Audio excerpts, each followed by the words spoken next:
Why will bees die this fall? Well, I want to talk about some things, and in no way am I trying to belittle anyone. I want to put this out there ahead of time. I'm not trying to make anyone feel bad. I know some of you are at very, very beginner stage. Some of you are very experienced beekeepers. I know that. So when I make these references, don't feel like I'm pointing you out or making fun of new beekeepers, because we were all new at one time, okay? But there have been many instances this year where I have been in company with very new beekeepers that started this year. It's happened to many people. I'm not pointing anyone out. It's been men and women that have shared with me and made me aware that a lot of new beekeepers really don't have a good handle on beekeeping. And they say things and that make me aware that they're going to lose their hives in the fall. It's hard for me to jump in there and try to guide or correct, or to say, oh, you're not doing it right, because then I sound like a know-it-all, a show-off, or I may sound like I'm putting them down or things. And also what I've learned, and this is something good for all of you, if somebody is not wanting to listen, it's really not worth saying it. If they are not a student, then it's not worth teaching. Maybe, but some people aren't ready to learn. And I've learned over the years, I've done this for 30 years, people. I've learned that if a beekeeper is telling you like they know what they're doing, but they really don't know what they're doing, but they're acting very confidently like they know what they're doing, it's better just not to get involved unless they are looking for advice, unless they are seeking and wanting to be a student. So, but I have heard people say this a lot. They will, as you see here in the picture, people will say, when I do a hive inspection, I take the top off and I look at these frames and I see what condition my hive is in based on the bees on top of the frame. That's a very common thing that people will say to me when I ask them, how are your inspections going? And so it's hard for me to say, well, wait a minute, you got to pull frames up. You just can't look at the top of frames. So I understand that, that would be really challenging to say something for sure. Yeah. I see your comment, Marianne. Thank you. That was kind. I think it's a pretty big Powerball, right? So listen, top of the frames, inspections only. When you only look at the top of your frames, it reveals very little. And actually, it's very misleading, because all your bees could be sitting up there, or no bees could be sitting up there, and all the bees could be below it. So it really doesn't tell you very much at all about what's going on. Also, people will tell me this. They will say, I only need to look at my entrance. My entrance tells me everything about what's going on in my beehive. I see pollen going in, or bees going in and out, so it's all good. That, again, is very misleading. The entrance does not tell you very much at all, right? This year, I've inspected a couple of hives that the entrance revealed to me that it was a weak colony that was in trouble. And we did an inspection, and they weren't. They were actually doing quite nicely, okay? So you can be very misled on that. And I've also heard people say, they guess a lot. They'll say things like, I guess my bees are doing great. There's plenty of bees flying out. And they use the word guess or think. I think my bees are doing pretty good. I think I don't have a mite problem. I think they're going to make it through winter okay. Well, I understand, but thinking and guessing that's not how you get bees to survive. And so that's important, not to be guessing or thinking. So let's get into it. Fall losses really begins with poor reads. And what I mean by reads is reading the frames. A thorough inspections, they're a must this time of the year. I know they're rough. A lot of bees in there. It can be kind of like all hands on deck when you're inspecting a hive this time of the year. I get it, but you got to do it. I have to do it. I've got to go in there and make sure I've got good queens. They're laying really well, good brood pattern. I got to make sure I read my frames carefully. I have to look at eggs. I know some of you say it's hard for me to see eggs. I respect that. Let's face it, we get older. Our eyesight isn't as good as it used to be. I'm wearing readers right now just so I can see my screen. And I wear more powerful readers when I need to see eggs. Reading glasses, okay? I get it. But you still got to find a way to do it. It's beekeeping, right? And so you just got to find a way to see those eggs. And so that's how you know your queen is laying good eggs. You got to read the frames, look for the larvae, pearly white, look for a lot of larvae, look for capped over pupae, and that's going to give you the real read of what's going on, in addition or more than just looking at the top of your frames or the entrances. Then you need to look at honey. How much honey do I have stored? How much pollen, how much nectar, and bee bread. If you are seeing very little brood and very little resources, it's likely that your hive is going to perish this fall or this winter. It doesn't mean that there's a crisis in honeybees, right? It doesn't mean that. A lot of people think, oh my gosh, we have a bee crisis. Bees are dying in the fall. There is a crisis. I think what it means is we just need beekeepers to sharpen their skills more so that they can prevent a great number of bees from dying in the fall. Let's get more into that, okay? Not addressing queen issues. Again, this can be found in beekeepers that are brand new or beekeepers that have been doing it for a long time. But some people look for the queen and they don't look for eggs. And why this can be a problem is I've had it happen where I've had a queen in the hive, but she was not laying and they never replaced her. No, they never superseded her. I waited 10 days and it wasn't any better. She walked around and she never laid a thing. It's awful. I don't know how it happened. It's not what the books say. The books say that if a queen fails to lay eggs, they'll supersede her, they'll replace her, and the new queen will get mated and take off. But it didn't happen. So just because you see a queen doesn't mean that she's laying good eggs, or she could have a spotty brood pattern too. Okay. So all that is critical as well. Now, also, it's tempting to wait too long to replace your queen. Raise your hand if you have a queen that's older than 3 years. And if you do, you might be fine. I personally start sweating a little bit if my queen is that old, because I'm afraid she's going to perish of old age in the wintertime, and I won't be able to replace and get a queen fast enough in late winter or spring, because most queens go into packages and nukes from queen producers, and we have to wait later to get queens in the spring. So you might wind up with your hive perishing in the spring. We have to be careful of that. All right, here's another one, a big one that a lot of people don't realize. This is why a lot of bees die in the fall. Are you ready? Late summer, fall. Because a beekeeper goes to work.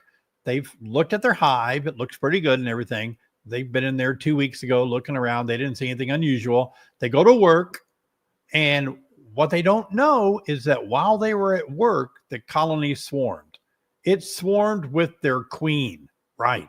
And what happens sometimes in the fall, believe it or not, a lot of things can go bad. But number one, they can swarm and reduce your population by 50%.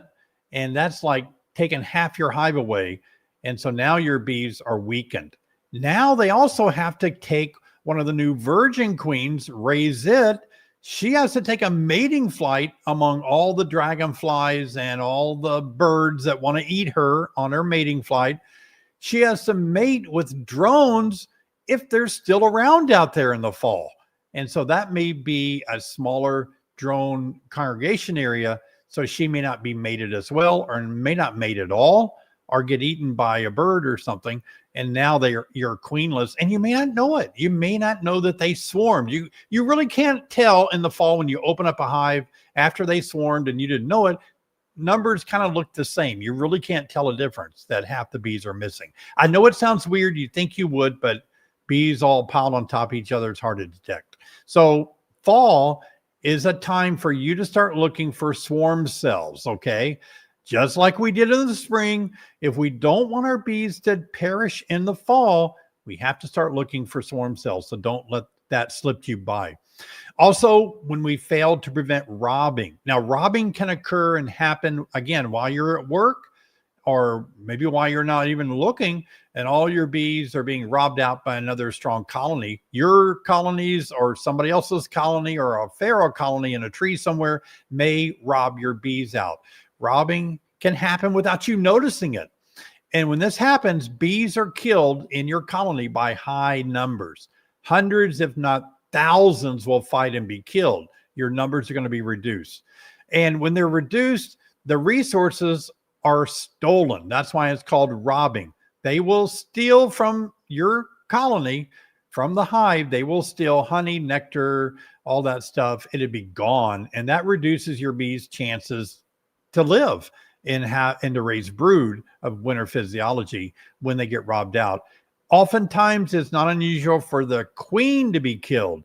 If they usually make it inside to rob the honey, they will kill the queen as well, and you'll be queenless. So again, it's not like we have some pathogen that we can attest that's killing our bees in the fall. It's not like we can point our finger at a disease or a lack of some kind of superfood or something that we need. We don't need a silver bullet. We need beekeepers to really be aware. It's just practical management things that has to be done, and we have to do due diligence in keeping our bees pumped up and ready for winter. Also, treating without testing. Everybody, I shouldn't be superlative, but a lot of people ask me, why can't I just treat? Why do I have to test for? Well, listen, I was talking with a beekeeper recently. They told me how they were using oxalic acid to treat for mites, and when they told me how they were doing it, it was totally wrong and ineffective way to do it. They were treating for mites and they were doing it wrong. Okay. So I immediately knew that the mite treatment that they were using was not killing very many mites at all, phoretic mites on oxalic vaporization. Again, this is critical. This is why we test. We test to see if we need to spend money and if we need to stress out our bees with a treatment. And then we test maybe a week later to see if it worked or not and if our numbers are going down. If you don't test, you may go into the late summer or fall when mites really reproduce rapidly. You might have a big mite infestation. And why this is so bad is they spread viruses. And so mite counts is what you need to be relying on. More important than treating is doing mite counts and seeing where those numbers are. And then you can know whether you can expect to have a high virus load going into late summer and fall, okay? And then finally, the last thing I want to talk about, failure to feed your bees in the fall during a dearth. This is critical. There's my Burns feeder board right there. And you can see I got 2 jars. I'm getting all of them ready to be fed here shortly within a few days. There was just a dearth going on right now. There was nothing going on. Yes, there's goldenrod. I know it. I see it. I see fields full of goldenrod, but my bees right now, I mean, they're going after it. It's moderate. It's not impressive. It's moderate. But we did have a good rain yesterday. Maybe it wet down the flowers too much for them to go today. We had a really strong rain last night. Things are pretty wet. But anyway, you need to be watching for a dearth. Let's say you're having a great nectar flow and pollen in the fall in your area. Congratulations. But it will end. We all know it will. And your bees could starve out before winter. So I'd like to see you not have any dead bees, any die-outs this fall. And I just gave you the most important things that you need to be thinking about getting ready, getting your bees ready for winter. All right. I hope that's an exciting teaching for you guys and helpful. You can always watch the replay to get sharpened up on that as well. So we'd like to take a moment to welcome all of you that have come in to the room late. Come on in and grab a seat. Good to have you. Always a pleasure. I do have to thank you guys so much. I want to thank each of you for making my YouTube channel and the live stream what it is. I do this because of you. I want to help you guys out. And one of the ways that I really enjoy helping you guys is by answering your beekeeping questions. And don't forget, we do have a giveaway coming up, okay? So let's talk about your questions. I know a lot of you have a lot of questions, and I do my best to answer them on the live stream tonight. You don't have to keep putting your question in 10 times or 100 times. That's why we have a team of Jessica and Carrie working hard to assess your questions and post them. But they will see your questions and they'll do their best to put them there. But you obviously know that in the next 30 minutes, you're going to ask more questions than I can answer. But I'll be making a video tomorrow answering the rest of the questions I didn't get to, okay? And also try to make your questions where I can understand them. All right, let's get going with some question and answer time. Hello, thank you so much for the live stream. We have a colony that is too small to make it through the winter. May we please ask, is there any way to keep the queen until spring?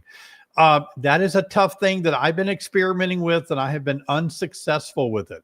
You can experiment with it too, but a queen, she needs a whole bunch of workers around her. She needs to be fed by nurse bees, 6 to 12 days old. They need to produce royal jelly. It's a tall order to try to do it. You can try to overwinter her in a 5-frame nucleus, feed them heavy, wrap them up. Yeah, but that's a tough thing to do. If we can only figure that out, right? Save the queen. You could experiment, put her in a queen cage, bring her inside your house in the winter rather than let her die, and give her honey and water every day, just a drop or two, and see what happens. David, drilling holes in my hive to inject oxalic acid. When's too many holes? Well, I don't know. I only have one hole. I just drilled a hole in the back, and I just insert my vaporizer into the back of my hive, vaporize them, put a little something over the entrance, to hold the vapors in there. I don't know why you would need a lot of holes. Am I missing something? One hole does it for me really well. All right. Good question, though. Thank you guys for your donations. I see those coming in tonight. Hello, Wayne.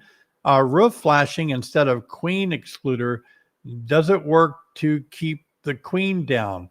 I would say, I don't know. I don't think so. Isn't that too thin? Isn't that too small? Maybe there's different kinds, but I think a queen excluder is the important thing. I made a video recently about measuring queen excluder width and everything. You need to watch that video, but queen excluders are pretty inexpensive.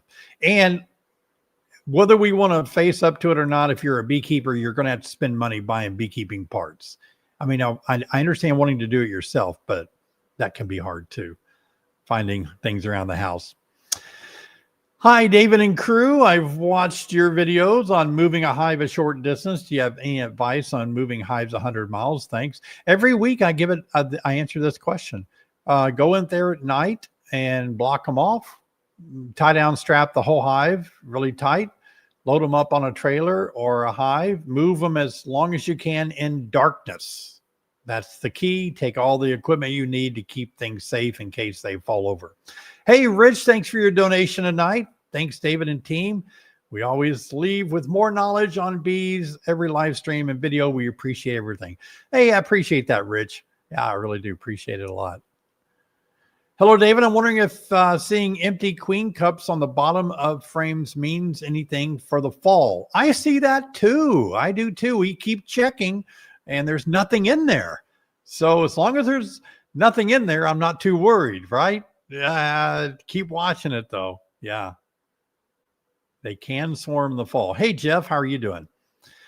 I've had 2 late August swarms during a dearth. There you go, Jeff. People don't believe me when I say bees swarm in the fall, but your evidence. Could my liquid hive top feeder be confusing the bees to think there's plenty of resources to support swarming? I don't know, Jeff. I haven't seen that to be the case, and I feed from the top. But certainly we tend to think that when there's a nectar flow in the fall, that's what triggers the bees to want to swarm again. I think they can distinguish being fed internally versus externally bringing it in. That's what I believe. Yeah.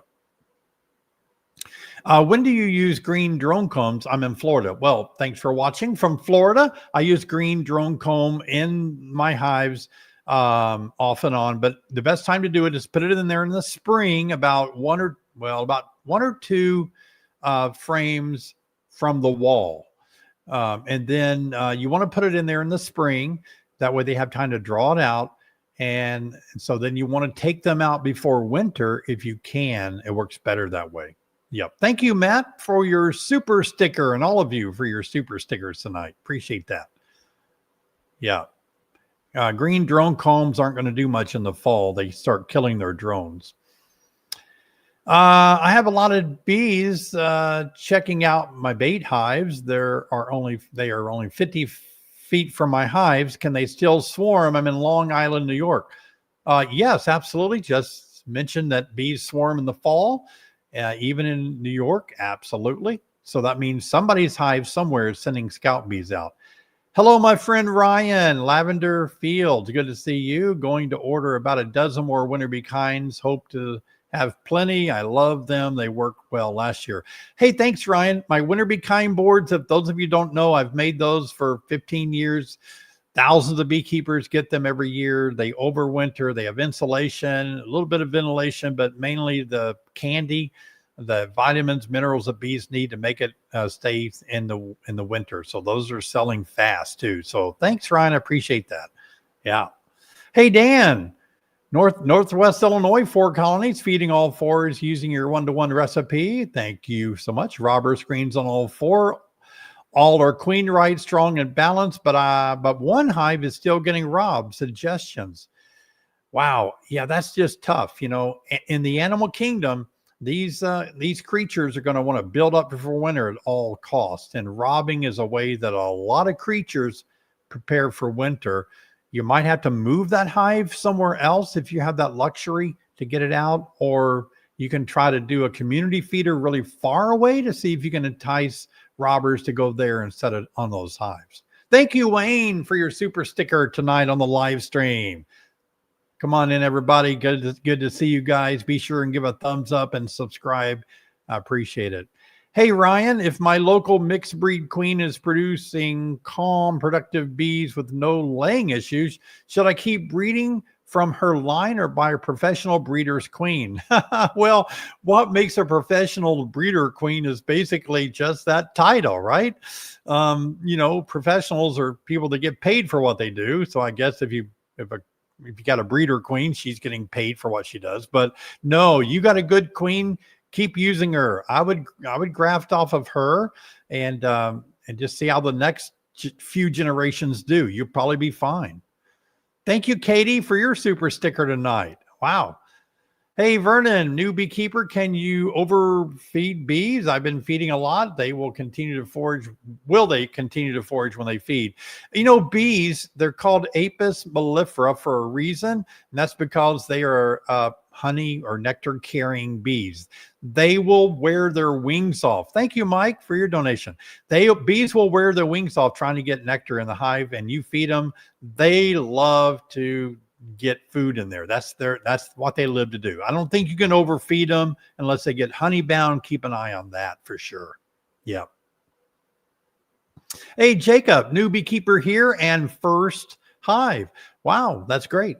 Here in Southwest Pennsylvania, are you going to be able to come in November to hear me talk at the state meeting? I hope so. We're going to get cold for a week or so. It was 48 degrees Fahrenheit when I woke up this morning. It was cold. I walked outside to do a little bit of work, and then I said, nope, got to get a bigger shirt on. Not sure what to expect with the snap that started today. Bees will be fine. They'll start clustering when it gets down to those temperatures below 50 Fahrenheit. They'll cluster, but they'll break cluster really quickly in the daytime. Okay, and they're pretty hot in the hive now. They may not cluster because there's so many bees in there. Wow, Liberty Honeybees, member of my YouTube channel for 18 months. I wish you were coming to Washington State for our bee conference, October the 3rd through the 5th. Some of you think I set up my schedule. I don't. I go where people ask me and invite me and pay my way to speak. So you just have to go to your club and say, let's get David Burns here next year. Okay. Yeah. I don't don't go just to be going. I get invited to go. So that you'll have to do the legwork for me. I appreciate you doing that. I'm speaking at a Zoom meeting in California, I think in March.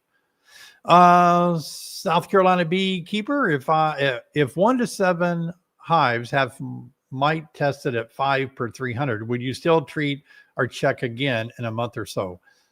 1 of 7. So a couple of important things. Obviously, don't trust one treatment and let that represent all 7 hives. But maybe you mean that one of the hives has a mite count. Yeah, you should treat every 30, or sorry, you should test every 30 days. That's my go-to test method, because every 21 days, bees are emerging, letting more mites out kind of collectively through 21 days. So you'll have a lot more mites. And if you're not doing anything about it, you'll have a lot more in another month. So test and track it to see if it's going up or down. Carmen, thank you for your super sticker tonight. All right. Hey, Ricky. I introduced a new queen today and she flew off. Is she gone for good? Excuse me. A lot of people experience that. Now, some people accuse the producer of giving them a virgin queen and think she went out on a mating flight. That's probably not the case. It could be, but not. She's just not been fed well in there, and she's light and she can fly. She probably has about an 80 to 90% chance of flying right back to that hive. She will. I would just bet my bottom dollar on it. And I think my bottom dollar is as a dollar bill, just like my top dollar. So you're only going to make $1 if I lose. But I think so. She'll be fine. Go back there in 10 days. You'll see her. Shannon, 59 degrees here in Western New York, maybe. And one of my 3 hives is bearding upwards, not washboarding, blocking almost the entire entrance. Yellow jackets were bothering one other hive. Is this colony protecting their hive? I see a lot of these images. Some of my bees are doing that crazy bearding, even when it's cooler. There's so many bees in there, but don't get too excited. A lot of those bees are summer bees and they'll die fast.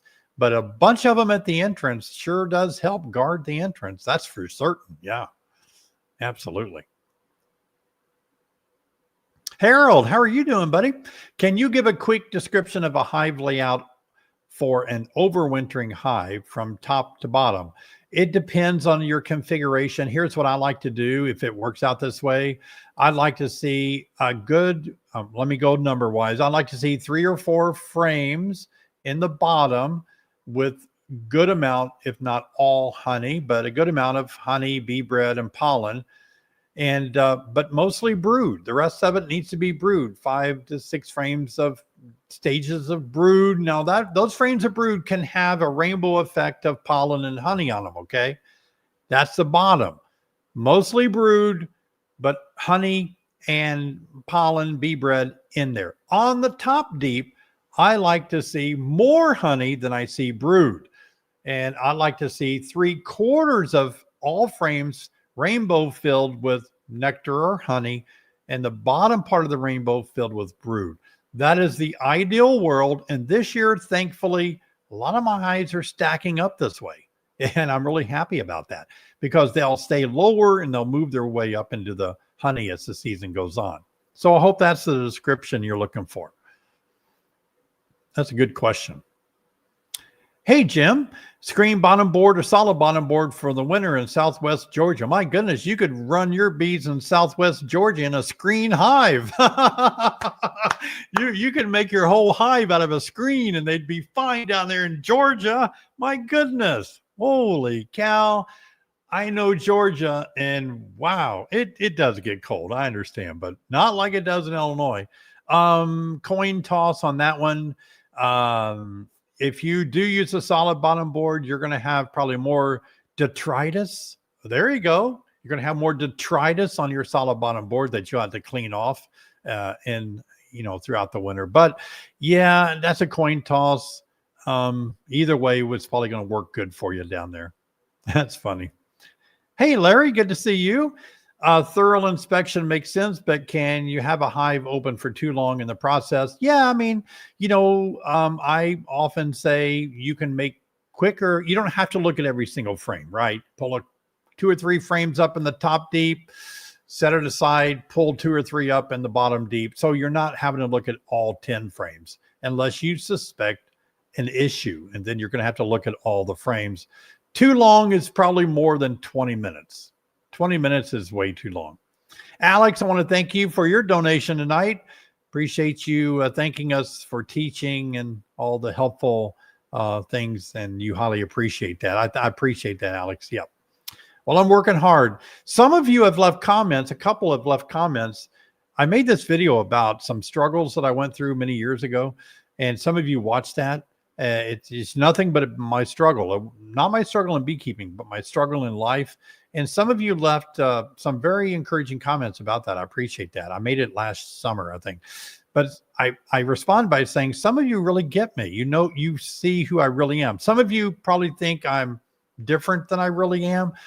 But I'm telling you, some of you really know me. I'm just an honest, everyday guy trying to help beekeepers as best I can. I'm not perfect and I don't know everything.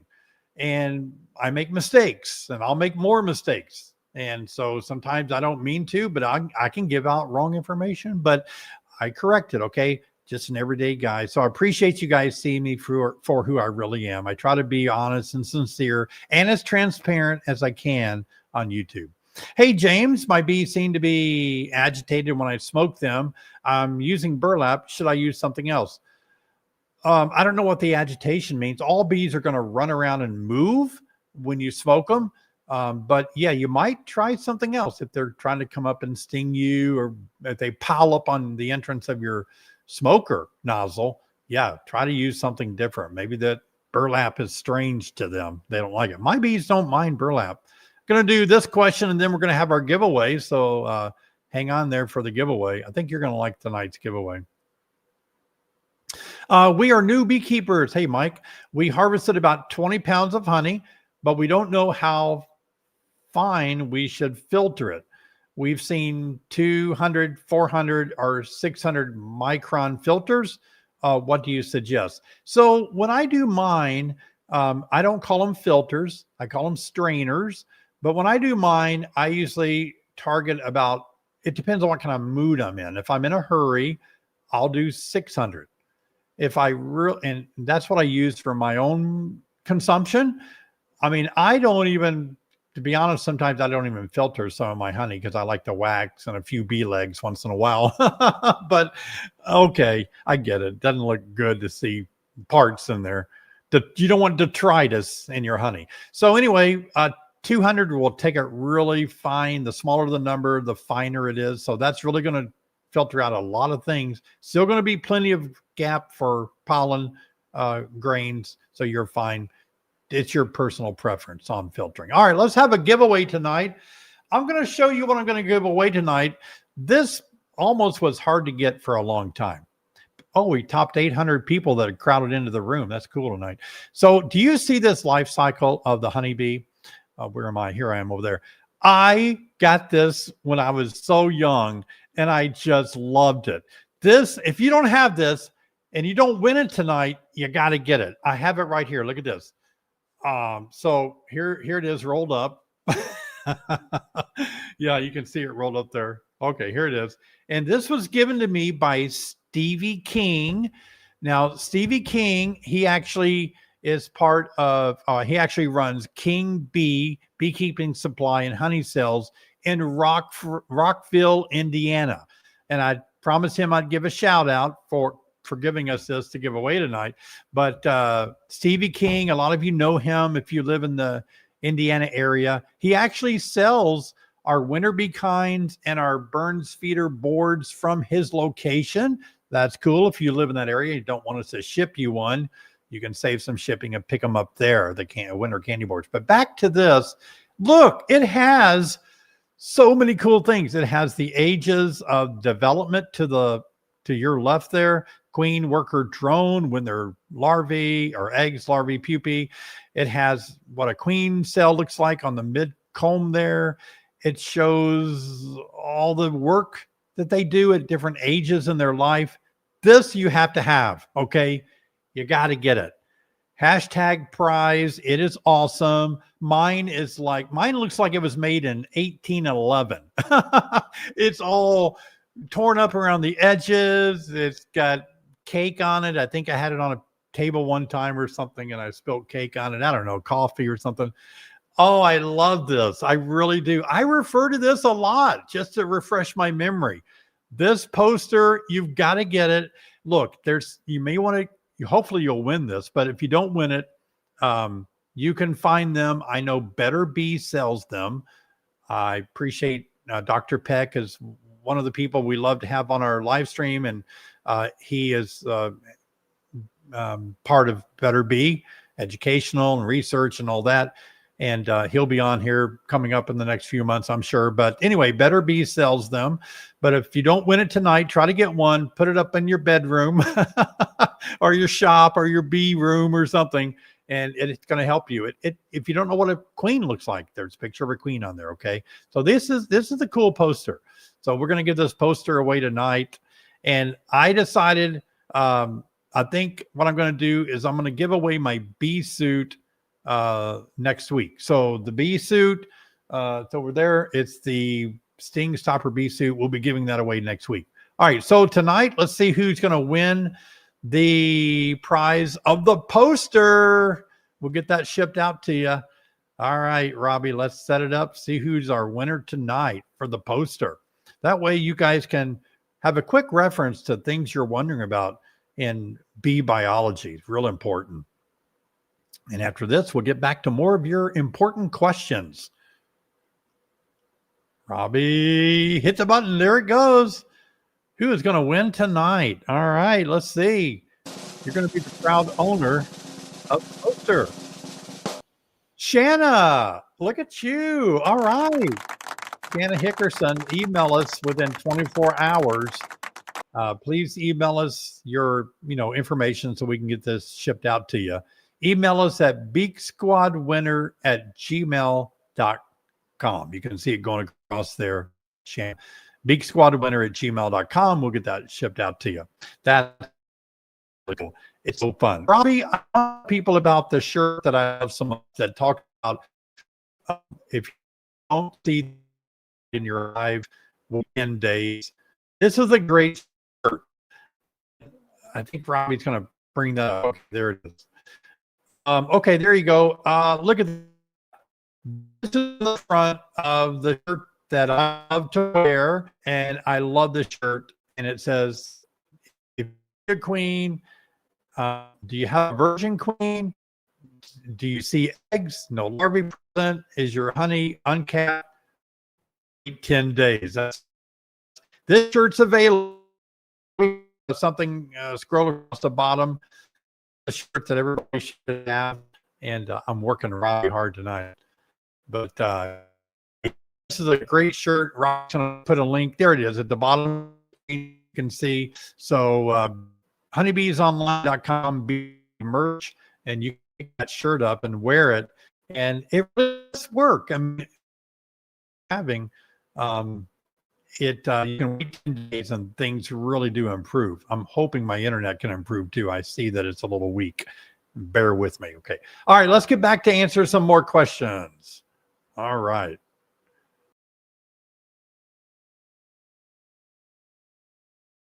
Here I am. All right. I pushed the wrong button.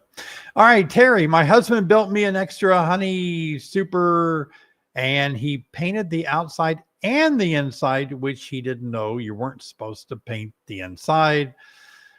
Well, what will the issue be? Should I sand the paint off? I kind of don't think so, Terry. I think I'm just going to let that one go. It's probably going to be fine as long as it's latex or something. I'm not sure it's going to bother the bees that much. I really don't think so. That's a good question, though. Oh, there comes my internet. I think I forgot to disconnect from my Wi-Fi signal. I usually hot wired into it. I am hot wired, but I think it's still feeding off the Wi-Fi. So, internet. Hey Chase, when do you take your green drone comb out for the year, and do you just leave it in the freezer till next year if it has larvae in it? Oh yeah, that would be the easiest thing to do, Chase. I'd take it out while the season is still good, and you've hopefully can put a frame in there and get something else in that frame, like maybe some fall flow in there. Yeah. But I would wait and put it back in the spring, let them clean it out. Keep it frozen all year. Hey, Roy, can you combine 2 week hives with queens using a double screen board between the two over the winter? Coin toss on that one. I can't promise that, obviously 2 week hives means week, right? So worth a try, but it still might be a challenge for you. Worth a try, though. All right, Danny. Hi, Danny. We've been inspecting every weekend for a few weeks. Would a swarm cell be made and swarm happen in between that time? Oh, yeah. I mean, a swarm cell can be made pretty quickly, but every weekend you're going to notice it before they do swarm. Absolutely. Once they cap it over, they can swarm. Once they start building it, it takes 8 days before it's capped over once they start it. So you're within the margin of detecting that before they leave. That's for sure. Yeah. A lot of people watching on Facebook tonight. That's really cool.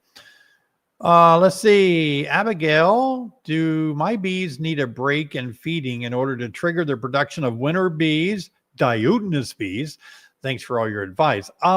Not necessarily. We don't know what triggers them. It could be less sunlight. My goodness, it's getting dark quicker. I know. I don't like saying it, but it is getting dark earlier. And there's a lack of nectar that can trigger it too. So I do have the philosophy. I don't have anything to back me up much as far as science goes. It's anecdotal, but I do feel that if I give them a couple of weeks of a dearth, then it helps trigger them to raise bees of winter physiology. Makes sense. Thanks, Terry. Shanna, we're doing our first hive extraction using a bee vac. Oh, 2 questions. Should we refrain from using smoke or should we use sugar water? And how long can they safely stay in the vac? Okay, Shanna, that really is a challenging thing to do. I did that for 6 or 8 years, exclusively removing bees from buildings and such. I was scared about using smokers in hives. We did it very carefully, and we always had a fire extinguisher with us. And I had a big insurance policy in case I burnt somebody's house down, I wouldn't lose my farm. Okay.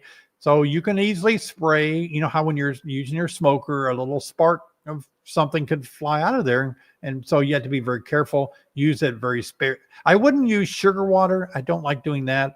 And let's see, I forgot your other question already. Oh, how long can you leave them in the bee vac? We had bee vac screens and we had a bunch of them. So as soon as the screen box filled up in the bee vac, we would get it out, set it aside in the shade, put a fan on it, and put a fresh box in there. Too many bees, they will regurgitate. That's not a right word. They will express out all of the honey crop, and that makes all the bees wet. Yeah. Thank you for your super sticker tonight. Black Girl by the Sea. Appreciate that. All right. Hi, David. I was checking on an open feeder and found a ball of bees on the side. I found a queen in the center. I put her in a 5-frame resource hive. Can they overwinter in a 5-frame? I don't know where you live. You could be in Canada. You could be on the southern tip of Florida. So that makes a big difference. I would say no matter where you live, you got it, try it, worth a try, feed, wrap, and all that good stuff. See if it'll work for you. Oh, yeah. All right, let's have rapid fire questions. I'm going to put you guys to work on, I'm going to answer very rapidly. And so I'd ask for Carrie and Jessica to get ready to post things really fast. Okay, these are going to be short yes or no answers, basically. Do you feed daily? My bees are eating all feed I give them daily. Yes, I'm feeding if they're eating. I see you're getting lows in the 40s like us soon. Do you put your jar feeders on? Leave them on. I will leave them on because the heat of the hive will keep them warm. Do you recommend putting on robber screens now, even if there is no sign of robbing? Yes, because it can start. Better to be prepared than to try to stop it once it happens. Oh, this is fun. Is there a visible way to tell the difference between a summer bee and a diutinous bee? No, not visibly. No difference at all. No. Can I use Formic Pro during goldenrod blooming? Yes, you can. You just have to be sure the temperature meets the label.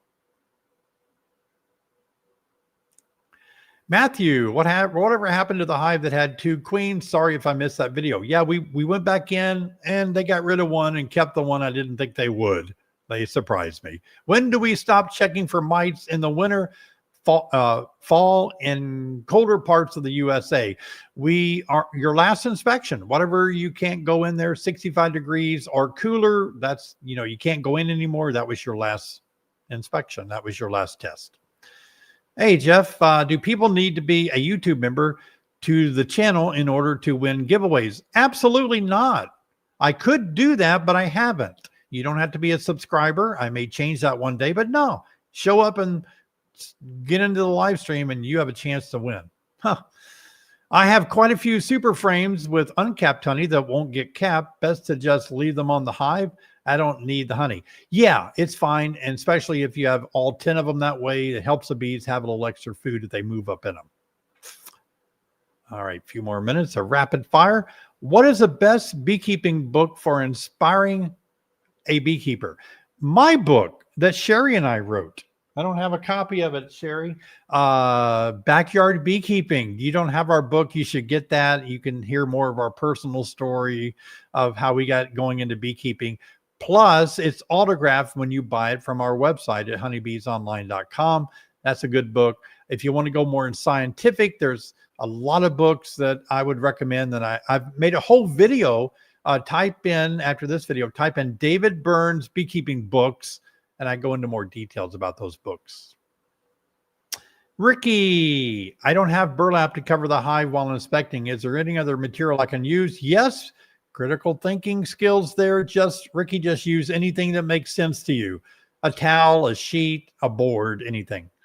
How long after space reopens after being honeybound or broodbound does it take for your queen to restart laying?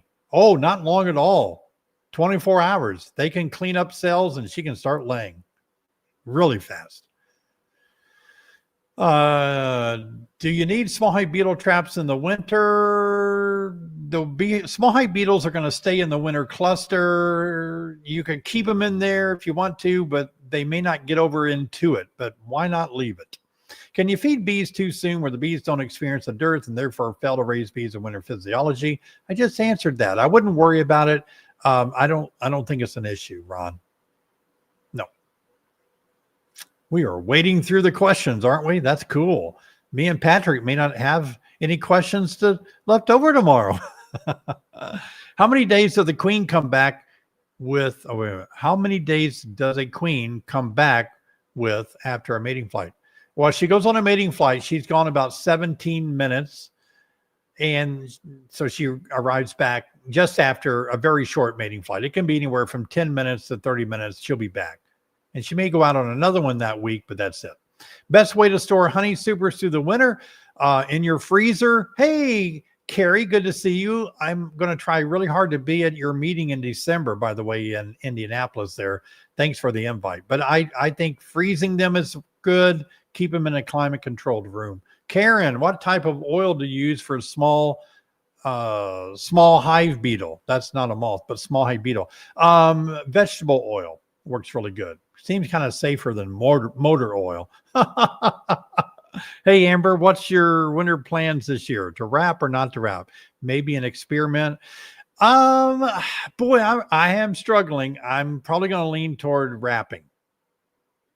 Maybe not. I don't know. Harvesting honey next week. Should I put up the super back on again, and how long? Yeah, why not? Wherever you live, you could have a fall flow and it might work out pretty good for you. And if anything, they'll clean it all up for you. I'm going to do 2 more questions. Okay. That's all we got time for. I read somewhere that a queen can stay out for 4 days on a mating flight. Is that true? Never say never. That is very unusual. No, I don't think it's true because she doesn't feed herself. It's going to be hard for her to live. I think she could get stranded, survive, and make it back in 4 days. Bees would take care of her, but no, she's not on a 4-day mating flight, hanging out, visiting one drone congregation and then closing that one and moving to another one and hanging out there and closing that one. No, she needs to be fed. She burns up a lot of energy flying. One more question for tonight. Thank you all for being here. This is great. All right. Jared, new beekeeper this year. Good deal. Congratulations. I haven't been able to spot my queen at all this year. I still have brood eggs larvae. Is it a big deal if I can't find my queen, but I know she's still laying? Jared, rest assured that you're okay. You don't need to see her if you're seeing all the brood that you need to see. Friends, this has been so exciting tonight. Oh my gosh, we had such a huge crowd. I appreciate all of you being here. Next week, we're going to have another great live stream every Thursday, 7 o'clock Central Time. Thank you all so much for watching and being here, watching the replay, whatever. And remember, next week, we're going to be giving away the $200 Sting Stopper bee suit. So that's going to be fun. So you might need this for your fall inspection. So be sure and tune in next week as well. Thank you all for a great job in the chat. I see a lot of your comments over there and how you're helping each other out. That is so great. Always, I want to thank Sheri, Carrie, Jessica, and Robbie. Boy, give them a hand. They did an excellent job tonight. I am humbled by having a team to make all of this work so nicely. But the most important person in all of this is you. I'm here to help you. You're the hero, and I'm here to support you in having a winning year in beekeeping. And I hope you've really enjoyed our time together here tonight. And no matter what, I want you to be encouraged in beekeeping and in life. No matter what you're going through, hang in there, be tough, be strong. You're going to get through this. You've been through some scary things in your past. You've been through some hard times in your past. And you prevailed. You made it through it, okay? It made you a stronger person. I want you to know I've got your back. I'm here for you in life. I'm an encourager. I kind of think of myself on YouTube also as a life coach. I want to cheer you on, not just in beekeeping, but in life. We need to be kind to each other. It's a lot easier to love than it is to hate. And there's more dividends that we receive when we love each other, we're kind to each other, and we support each other. So I appreciate you all. Love you to the moon and back. I'll see you in the next video.